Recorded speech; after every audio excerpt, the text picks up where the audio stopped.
continue the same probability in this video. Yes, let's start. இப்போ வந்து in a lottery there are 10 prizes and 25 blanks. A lottery is drawn at random. What is the probability of getting prize? So the previous video we have the previous video la pathina நம்ம definition எல்லாமே பார்த்திருந்தோம். What is sample space na enna, event na enna, probability oda formula enna, total probability oda value enna அப்படின்றது previous இதுல நம்ம பார்த்திருந்தோம். நீங்க அது ஒரு தடவை அந்த லிங்க் ஒரு தடவை நீங்க பார்த்துட்டு இது பாத்தீங்கன்னா தான் உங்களுக்கு புரியும். சோ இப்போ இந்த சம் பார்க்கலாம் வாங்க. சோ probabilityனாலே உங்களுக்கு தெரியும் formula n of a divided by n of s. அதுக்கு முன்னாடி total number of n of s என்னன்னு கண்டுபிடிக்க போறோம். n of s னா the total number of என்ன work கொடுத்திருக்காங்களோ அதோட டோட்டல் தான். சோ இதுல என்ன கொடுத்திருக்காங்கன்னா ஃபர்ஸ்ட் 10 prize கொடுத்திருக்காங்க. 10 prizes plus அதுக்கப்புறம் என்ன கொடுத்திருக்காங்கன்னா 10 prizes plus 25 blanks ரெண்டுமே கொடுத்திருக்காங்க. ஒரு லாட்டரியில வந்து 10 பிரைஸ் இருக்கு, 25 வந்து ஒண்ணுமே இல்லாம இருக்கு. ஸோ டோட்டலா பாத்தீங்கன்னா உங்களுக்கு 35 தான் n of s ஓட வேல்யூ 35. நெக்ஸ்ட் பார்க்க போறது n of a. To find n of a. n of aன்றது என்னன்னு பாத்தீங்கன்னா n of a is nothing but favorable number of even. இந்த இடத்துல favorable number of even என்ன அப்படின்னு பாருங்க. What is the probability of getting prize? இந்த getting prize தான் நமக்கு favorable. இதுல எது தான் நமக்கு favorable? Getting prize. So getting prize என்றும்போது உங்களுக்கு எத்தனை வேல்யூஸ் வந்துரும்? 10 வந்துரும். So n of a ஓட வேல்யூ வந்து 10. அடுத்து probability ஓட formula p of a is equal to n of a divided by n of s.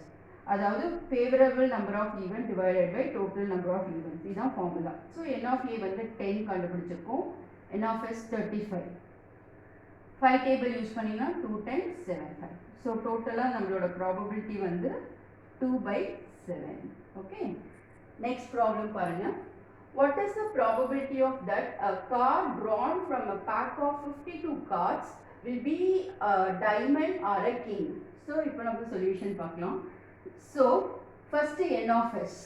n of s னா total number of events. இதுல வந்து total number of events என்ன கொடுத்திருக்காங்கன்னா 52 cards.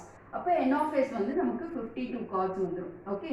இப்போ to find n of a. To find n of a கண்டுபிடிக்கிறதுக்கு அவங்க favorable என்ன வந்து favorable will be diamond or king. Will be diamond or king. இப்போ டைமண்ட்ல பாத்தீங்கன்னா உங்களுக்கு மொத்தம் எத்தனை cards இருக்கும்? 13 cards இருக்கும். டைமண்ட்ல பாத்தீங்கன்னா மொத்தம் எத்தனை கார்டு இருக்கும்? 13 cards. அதுல வந்து கண்டிப்பா ஒரு king வந்துரும். அதுல என்ன வந்துரும்? கண்டிப்பா ஒரு king வந்துரும். அப்ப பேலன்ஸ் வந்து எத்தனை king இருக்கு? மத்த இதுவெல்லாம் பாத்தீங்கன்னா இஸ் பேர்ட் அதெல்லாம் பாத்தீங்கன்னா பேலன்ஸ் வந்து 3 king இருக்கு. அப்போ +3. So பேலன்ஸ் இருக்க king எவ்வளவு? +3 which include the diamond card la the 13 diamond cards இருக்கு. அதுல ஒரு கிங்கும் included. So அதனால டோட்டலா 13. இது வந்து அந்த ஒரு கிங் போனா இப்போ ஒரு 52 கார்ட்ஸ்ல பாத்தீங்கன்னா மொத்தம் 4 கிங் தான் இருக்கும். அப்போ ஒரு கிங் வந்து டைமண்ட் கார்ட்ல வந்துருது. அப்போ மத்த இருக்க 3 கிங்க நான் +3 கிங்னு எழுதிருக்கேன். அப்போ டோட்டலா நமக்கு வந்து 16 வரும். இதான் நம்மளோட n of a. ஓகே. அப்போ probability formula என்ன? p of a is equal to n of a divided by n of s. இதான் நம்மளோட formula. Okay. So n of a வந்து 16 divided by n of s is 52. 4 tables வேணா cancel பண்ணிக்கோங்க. p of a is equal to 4 times 4 ones are 4, balance 1, 3 fours are 12. So 4/30. இதான் நம்மளோட answer. Have a look. Problem. A bag contains 2 red, 3 green and 2 blue balls. 2 balls are drawn at random. What is the probability that none of the balls drawn at blue? Okay, now we'll see. So in the problem la first நம்ம என்ன பண்ணோம்னா சொல்யூஷன்ல டோட்டலா அவங்க என்ன கொடுத்திருக்காங்க? total number of balls என்ன கொடுத்திருக்காங்க? 2 red, 3 green plus 2 blue. அப்ப டோட்டலா எவ்வளவு வருது? 2 plus 3 5, 5 plus 2 7 balls. அவங்க கொடுத்திருக்கிறது வந்து டோட்டலா 7 balls. அதுக்கப்புறம் அவங்க கேட்டிருக்கிறது 2 balls are drawn at random. So n of a. n of s. Total தான் n of s. n of s வந்து இந்த from the total இந்த டோட்டல்ல இருந்து நீங்க 2 ball எடுக்கணும். அப்ப 7c 2. Select. டோட்டல்ல 7ல இருந்து you have to select 2 balls. ரெண்டு பால் நீங்கள் எடுக்கணும் போது 7C2.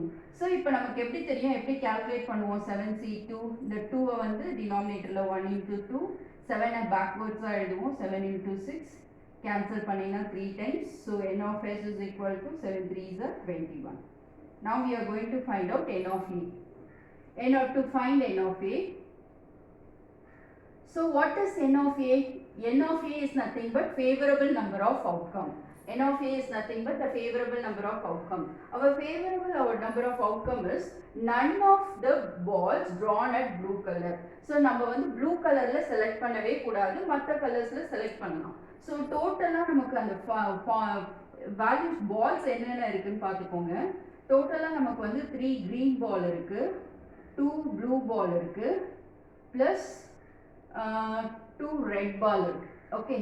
So none of them drawn at blue color. எதுவுமே blue colorல you should not select blue color, நம்ம எடுக்கவே கூடாது.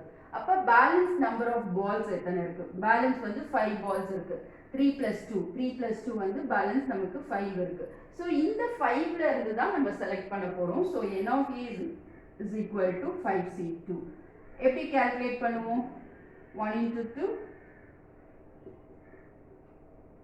கேன்சல் பண்ணீங்கன்னா 5 2s are 10. So இது combination. இந்த வீடியோ ஆல்ரெடி நம்மளோட சேனல்ல இருக்கு, பார்க்காதவங்க பார்த்துக்கோங்க. இப்போ 10. நெக்ஸ்ட் வந்து ப்ராபபிலிட்டியோட formula P of A is equal to n of A divided by n of S. Favorable number of outcome divided by total number of outcome. N of A is 10, n of S is 21. So therefore the P of A is equal to 10 by 21. Okay, have a look. Okay, next problem. In a class, 30% of the students English offered, 20% Hindi and 10% offered both. Both na the Hindi, English and Hindi. If the student is selected at random, is the probability that he has offered English or Hindi. So இந்த இடத்துல நான் ஒரு புதிய விஷயம் introduce பண்ண போறேன். அது என்ன ஃபார்முலானா P of A union B. So A union B ஓட ஃபார்முலா என்னன்னா P of A plus P of B minus P of A intersection B minus P of A intersection B. இந்த ஃபார்முலா கொஞ்சம் தெரிஞ்சு வச்சுக்கோங்க. ஏன்னா இந்த இடத்துல கேட்டிருக்கிறது ஆஃபர்ட் இங்கிலீஷ் ஆர் ஹிந்தின்னும் போது you have to use P of A union B formula use பண்ணு. ஓகே, இப்போ நம்ம பார்க்கலாம். In a class of 30% offered English. So solution 30% offered English. English வந்து எத்தனை பேர் எடுத்துருக்காங்கன்னா 30%. இதை வந்து நான் எப்படி எடுத்துக்கிறேன்னா P of E அப்படின்னு எடுத்துக்கிறேன். ஸோ 30%னா நம்ம 30 by 100 அப்படின்னு எழுதிக்கலாம். அடுத்து ஹிந்தி எத்தனை பேர் ஆஃபர் பண்ணியிருக்காங்கன்னா 10% ஆஃபர் பண்ணியிருக்காங்க. இதை வந்து நான் P of Hன்னு எடுத்துக்கிறேன். P of H பார்த்தீங்கன்னா பர்சன்டேஜை 10 by 100ன்னு எழுதுவோம். அடுத்து என்ன பண்ணியிருக்கோம், ஐம் சாரி 20 ஹிந்தி ஆஃபர் பண்ணியிருக்கவங்க 20. அடுத்து வந்து போத் ஆஃபர் பண்ணியிருக்கவங்க தான் 10, அதாவது P of இங்கிலீஷ் இங்கிலீஷ் இல்லைனா ஹிந்தி ஆஃபர் பண்ணியிருக்கவங்க வந்து 10 மெம்பர்ஸ். So 10%, so 10 by 100. இதை சிம்பிளிஃபை பண்ணிங்கன்னா ஒரு 0 கேன்சல் ஆகிடும், 3 by 10. இதுவும் ஒரு 0 கேன்சல் ஆகிடும், 2 by 10. இதுலேயும் ஒரு 0 கேன்சல் பண்ணிடலாம், 1 by 10. இதை ஞாபகம் வச்சுக்கோங்க. இப்போ நம்ம கேட்டிருக்க கொஸ்டின் வந்து probability that he has offered English or Hindi, அதாவது P of E union H அப்படின்னு கேட்டிருக்காங்க, English or Hindi. So formula P of Aக்கு பதிலாக P of E plus P of H minus P of E intersection H. Okay, so P of E பார்த்தீங்கன்னா what is that, 3 by 10. P of H பார்த்தீங்கன்னா it's 2 by 10. P of English 3 by 10. P of Hindi 2 by 10. P of both English and intersection Hindi is 1 by 10 minus 1 by 10, and do the simplification. Both the denominator are same. For here both the denominator same. So 10, 3 plus 2 is 5 minus 1 by 10. So here also both the denominator same. So 5 minus 1 by 10, which is equal to 4 by 10. Again you can use two tables, 2, 5. The answer is 2 by 5. So P of E union H, which is equal to 2 by 5. So you mean the கேட்டிருக்க question என்னன்னு பார்த்தீங்கன்னா probability that he has offered English or Hindi. So P of English or Hindi ஓட answer வந்து 2/5. So listen, இதோட நம்ம வந்து இந்த ப்ராபபிலிட்டியை base பண்ணி ப்ராப்ளம்ஸ் எல்லாம் கம்ப்ளீட் பண்ணிட்டோம். ஓகே, தேங்க்யூ, பாய். உங்களுக்கு இந்த மாதிரி வீடியோ வேணும்னா சப்ஸ்கிரைப் பண்ணுங்கள், பக்கத்தில் இருக்க பெல் ஐக்கான் கிளிக் பண்ணுங்கள். அப்போ தான் நாங்கள் போடுற ஒவ்வொரு வீடியோவும் உங்களுக்கு நோட்டிஃபிகேஷன் வரும். மறக்காமல் உங்கள் ஃப்ரெண்ட்ஸ்க்குலாம் ஷேர் பண்ணுங்கள்.